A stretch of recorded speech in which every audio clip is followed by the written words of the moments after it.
Are you getting a brand new Akita puppy? And are you thinking, when should I book in that first vet appointment? Well, we're here to help.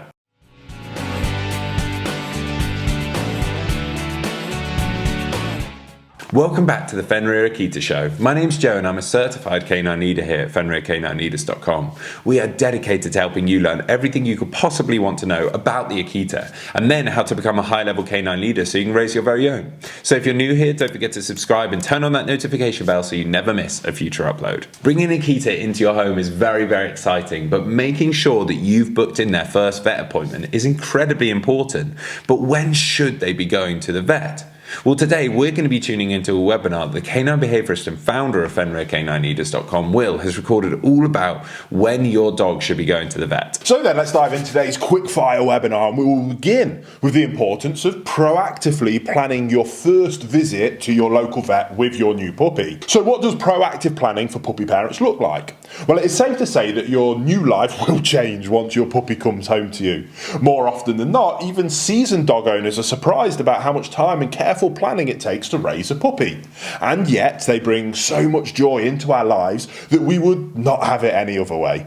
There are a few ways to make life as a puppy parent easier, and one of them is being proactive. Carefully planning what your puppy will need before bringing them home. Proactive planning includes puppy-proofing your house and garden, buying baby gates, a playpen, a crate, and everything else that your new dog will need. But even more importantly, you want to schedule their vet visits well ahead of time.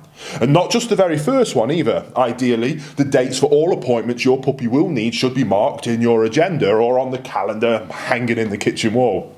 In this way, you can have full focus on the job at hand, engaging with your new dog, bonding with them, house training them, and teaching them all those amazing first basic commands. So then, let's talk about your puppy's first vet visit. Now, some dogs are afraid of vet appointments because they have learned to associate them with being poked and prodded and having needles stuck into them.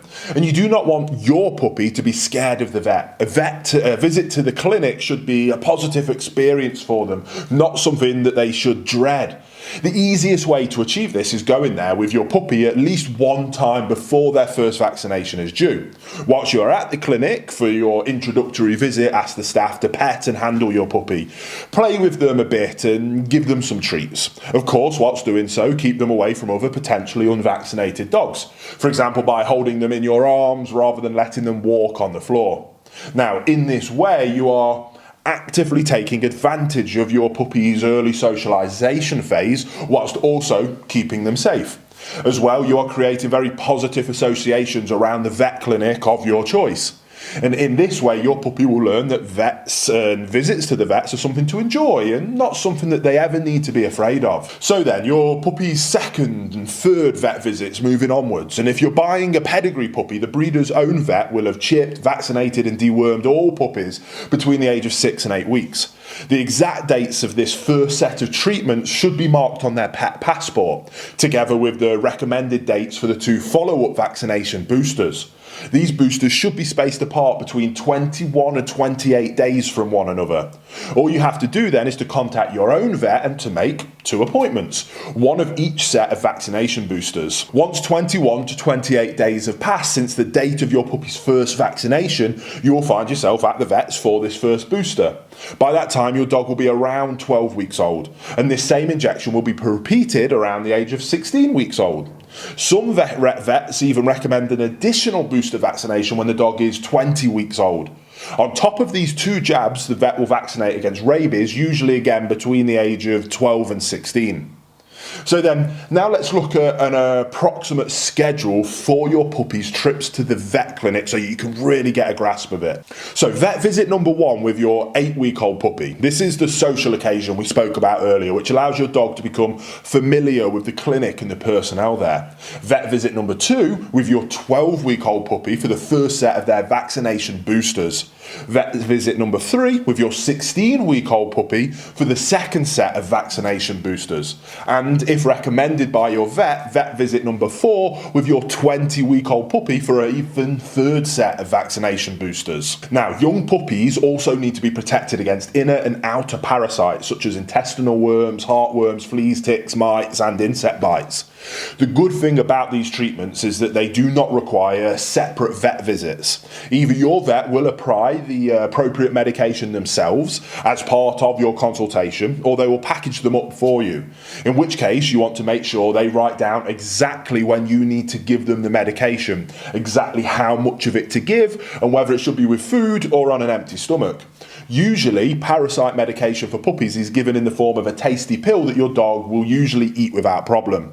In case they don't, use a piece of soft sausage or butter or cheese to hide the pill in, and you'll find yourself that they'll just wolf it down.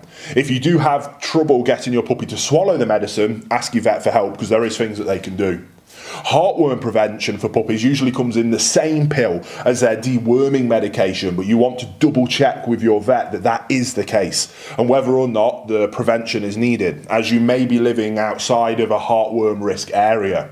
Now, personally, I recommend heartworm prevention if you live in an affected area to protect your dog from this potentially lethal parasite. Now, by the way, puppies up to 12 months cannot be vaccinated against heartworm yet. Therefore, prevention is the only option until they have reached that kind of adult weight. So then, I know that is a lot to take in, and that does wrap up our quick fire webinar discussion of what age your puppy will need to see the vet and for what reason. What we said here is designed just as a quick overview. We're not vets, and we advise you to check with your local veterinarian as to which jabs and other treatments are advisable for you and for your puppy to take. So I hope you did enjoy it, and I can't wait to see you on another webinar episode. I really hope you found that useful, guys. So many useful information. I'll redo that. So much information from Will there, all about when your Akita should be going to the vet. I really hope you enjoyed today's video. If so, get involved in the comments down below, as we would love to hear from you. Don't forget to subscribe and turn on that notification bell, as we have 2 dedicated videos coming in every single week. So I can't wait to see you in the next episode of the Fenrir Akita Show.